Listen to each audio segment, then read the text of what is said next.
So we're ready for the news. In our first story, the president, Nana Addo Dankwa Akufo-Addo, has indicated that his Christian values would not agree to him for him to introduce any subject that negatively will affect the moral upbringing of Ghana's students. Addressing members of the St. Cyprian Anglican Church in Kumasi, the president described that recent news in circulation on the introduction of comprehensive sexuality education and the academic calendar are untrue. Nana Yaojima has more in the following report.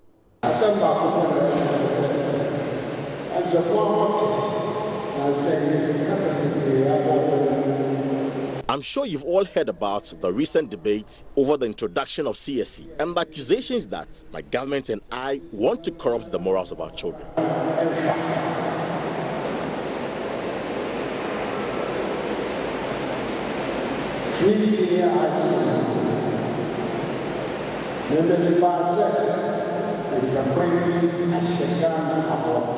I implemented free SHS policy to strengthen accessibility and life-changing education for every Ghanaian child, which will transform into the development of our country. The policy wasn't implemented to corrupt the values of our children.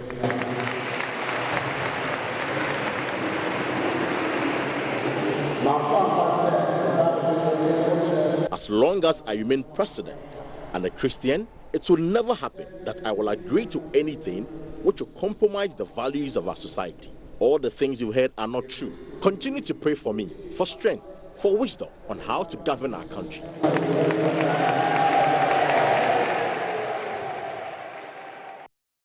Well, the Electricity Company of Ghana and PDS, they have now resolved apparently a network outage which plunged many residents of Accra into darkness as vending stations were unable to sell electricity to consumers. Well, we will also get some interaction with some aggrieved customers, and some residents in parts of the capital had been complaining about their inability to buy prepaid credit for the periods leading up to the weekend. Some of them who spoke to JoyNews say they had been forced to use generators for the past 3 days before the ECJ resolved the matter over the last 6 hours.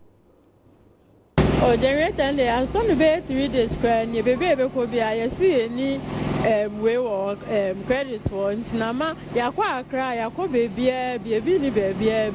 Into Yama 3 days, and 1 year you say. Almost a network in Yajuma. Yening the entire sounds. Petrona near Cotton, so carbon, 50 best 3 days, Yatobe 4.5. Well, for about 2 days now, we've not had credit for our electricity. We've been here for, almost 2 days.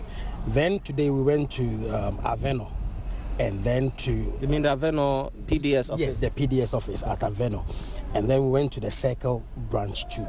When we got to Aveno, they told us, they assured us that it was in. We should come back to wherever we came from. And we had to drive all the way from Tantra to Circle. And then they said they had done it, so we should come back to wherever we were buying it from and then get it. Now we've been here for more than 2 hours, and the guy is telling us that the network is in, but somehow he cannot input data. So, it's of no use really, because the network they claim is in, but then what to input so that we can buy and go is not available. So what's the essence of the network coming anyway? I'm actually even worried about tomorrow, because we have to get ready for. It's going to affect productivity tomorrow, because we have to iron for the kids, we have to iron for ourselves and for work and for the coming week. So. ECG PDS issued a statement and said the situation had been resolved. Now let's move on. Take you to the Oti region, where residents in the Nkunyan town of Akloba in the Biakuya district are appealing to ECG and PDS to help fix their lighting problems that had persisted for years. Currently, sections of the community have been without lights for 3 days. They complain perishable items they bought for funeral had gone over the period. Some of them had been sharing their ordeal with JoyNews. We don't have light since Friday. Most of the items we brought from Accra, especially we prepare granola soup. You know granola soup, when they break when it's not in the refrigerator, then yesterday before we opened, it becomes foam where we have to throw it away because we can't consume it. And most of our thing, we have to relocate it to another section where there is light. So it has affected the funeral home. But this is not the first time that this thing has happened. It has been happening. I'm not an electrician as such, but they say we are in 3 phases. So in my house, this down is having light. Down, this building. But from this place to all, we don't have light. But because of the light of Puntino, our problem is our lights. So if I think we need the help.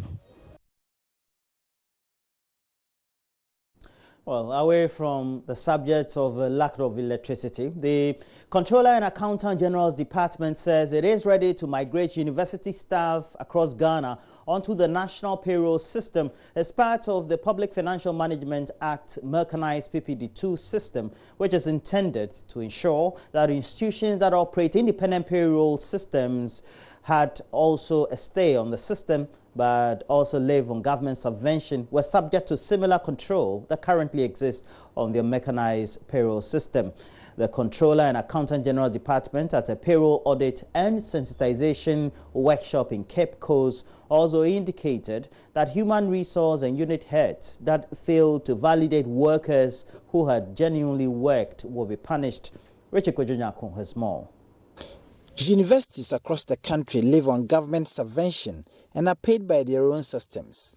The system, according to some vice-chancellors, has been fraught with many challenges, including institutions going to borrow money before staff are paid when subventions from government delay. Speaking at the workshop organized in Cape Coast by the Controller and Accountant General's Department, Deputy Controller and Accountant General in charge of audit and investigation, Wisdom Komlan Mesan, explained the new move will ensure timely payment of salaries of university staff and also facilitate the accounting and reporting on payrolls. In recent time, the vice-chancellors themselves, some of them have expressed their frustration in the time it takes for the general public servants to be paid and the time that university staff are paid, because application for subvention comes sometimes a bit late and after the public servants are paid before the process of making releases to them takes place. And we think that when this system is implemented here on the national payroll, when you are paying public servants, you pay everybody, including the university staff. That saves them a lot of money because some of the universities actually go borrow money to pay staff before government subvention comes in. The Controller and Accountant General is also set to punish human resource and unit heads whose fault is it for the suspension of salaries of employees. According to him, those whose actions and inactions the staff are not paid would be made to account for the inconveniences caused them. Sometimes employees who are going about their business normally and doing what is expected of them realize that they are not paid because people who were entrusted to validate their name on the payroll failed to do their job. We are finding creative ways of holding such officers accountable. And we think when we do that, it will help all of us do what we are expected to do. One of the emerging issues that the Controller and Accountant General is dealing with are the unsolicited messages that are sent to employees on government payroll asking them to apply for loans. The department says people behind these would be smoked out and punished for breaching the confidentiality they swore to uphold.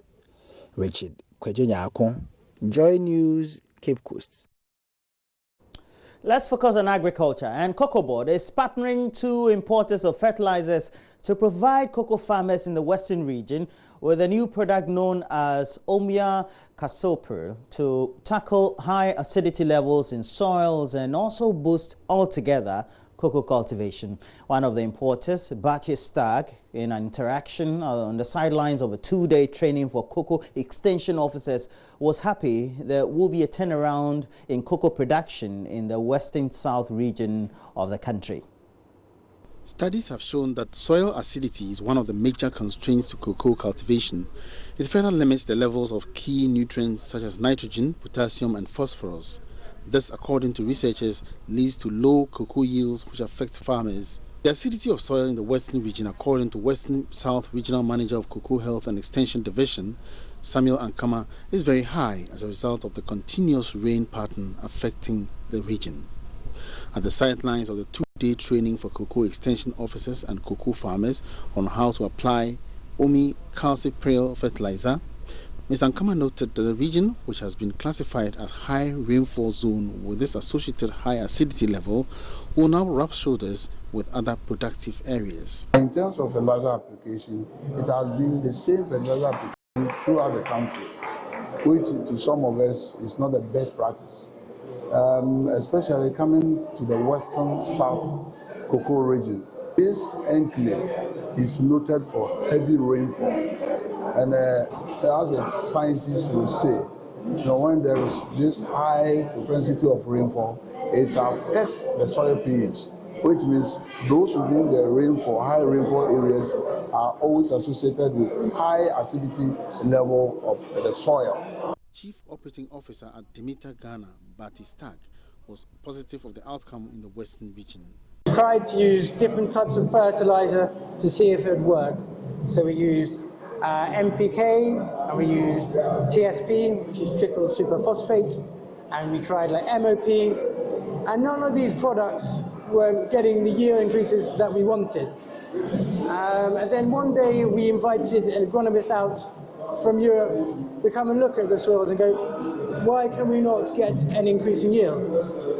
And he did some tests, and he identified that the main issue that we had with our soils was the pH was 4.5, and that means the soil is acidic. Studies conducted by the Cocoa Research Institute of Ghana, CRIG, over the last 2 years have proven that Omia calcipril can boost yields by 70%. Well, moving on, it has been a weekend of awards for team members here at JoyNews as the Joy Clean Ghana campaign was presented with the Environmental Communication Award, with our own photojournalist David Ando winning 3 at the Ghana Environmental Excellence Award. The Ghana Journalists Association Awards, also in the Volta region. Fred Kwame was a judge, the Best Health Reporter, and Fred Duho of Joy Business winning the Agriculture Award. Maxwell Ogbagba has all these in a wrap.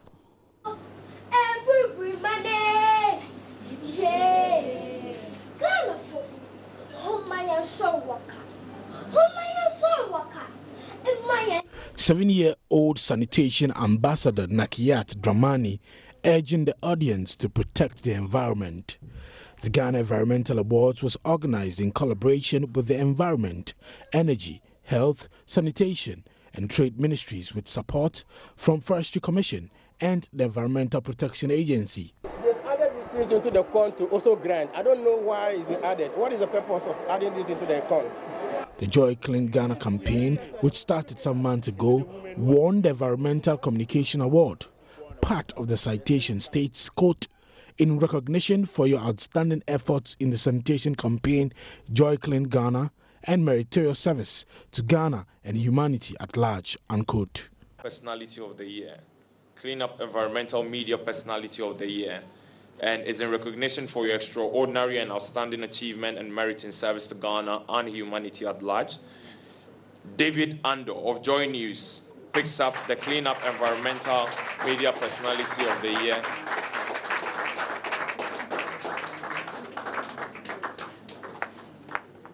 And tonight he also picks up the President's Environmental Award category of the year. JoyNews' photojournalist David Ando won 3 awards on the night.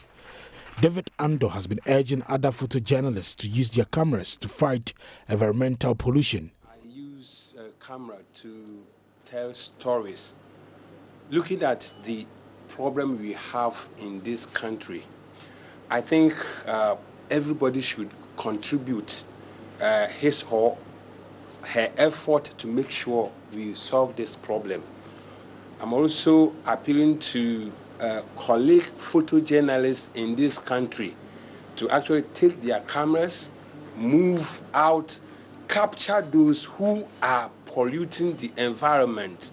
Anything that you think you should bring to the attention of, so that people will just solve the problem. At the Ghana Journalists Association Regional Awards in the Volta region, correspondent Fred Kwame Asari won the Best Health Reporter Award. Fred Duho of Joy Business won the Best Agriculture Reporter Award. Well, congratulations to our team members. Great work and great efforts. Always getting the reward that it deserves. But before we go, let's leave you with this. The Vice President, Dr. Mahmoud Bawumia, has urged Ghanaians, especially those living around Ghana's borders, to bear with government as the government tries to put in the needed security measures to ensure that they are safe. He said the threat of terrorist attacks in neighboring countries have made the government to put in place stringent measures to fend off any potential attacks also inland. Dr. Bawumia made the statement at the 43rd Annual Cabinet Festival of the Chiefs and People of the Laura Traditional Area. JoyNews Upper West Regional Correspondent Rafiq Salam reports from Laura. This year's celebration of Cabinet Festival is on the theme Protecting Our Environment, Key to Ensuring Our Future Food Security. The Paramount Chief of the Laura Traditional Area, Napo Lekabo III, noted that there is ample evidence of the negative impact of climate change as consequence of the abuse of the environment on agriculture and food security in the Laura municipality. He commended the government for the timely initiation of the Youth in Afforestation program, which has created jobs for the teeming unemployed youth while addressing the desertification challenge. Nakabo III, however, suggested to the government that the only way to sustain the approach to tackling the impact of climate change on the fragile environment is to raise the environmental consciousness of the people through aggressive sensitization on the impacts and the climate change adaptation measures to practice. I therefore propose the establishment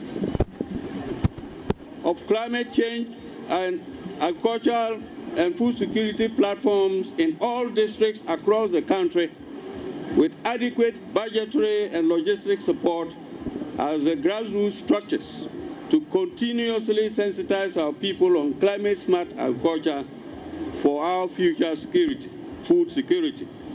Vice President Dr. Mahmoud Bawumia stated that the government in the last 3 years has made huge investment to modernize agriculture, improve production sufficiency, achieve food security, and make farming more profitable to the farmers across the country.